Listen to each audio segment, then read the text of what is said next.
ভারতে অবৈধ প্রবেশ 2 মাস পর বাংলাদেশের যুবককে ফেরত পাঠালো বিএসএফ।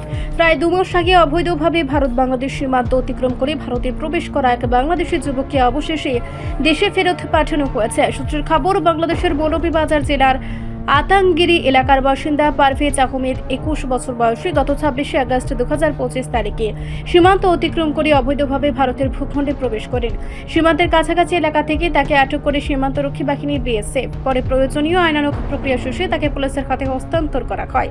আদালতের নির্দেশে পারভেজ আহমেদকে আগরতলার নরসিংহর হোমে রাখা হয়েছিল। জানা যায়, জেলে স্থানাভাব থাকার সাময়িকভাবে তাকে হোমে স্থানান্তর করা হয়েছিল। আজ শনিবার বিএসএফ ও পুলিশের মধ্যস্থতায় নরসিংগড় হোম থেকে ওই যুবককে নিয়ে এসে কৈলাসহরের মনুল্যান্ড কাস্টমস চেক পোস্ট দিয়ে বাংলাদেশের সীমান্তরক্ষী বাহিনী বিজিবির হাতে আনুষ্ঠানিকভাবে হস্তান্তর করা হয়।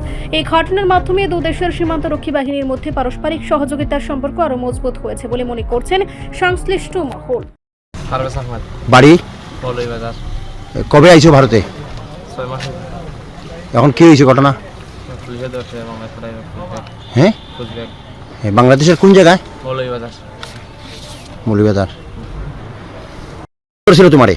6 মাস আগে। 6 মাস আগে। তারপরে 2 মাস আগে ধরছে। 2 মাস আগে। তারপরে কোথায় ছিলে?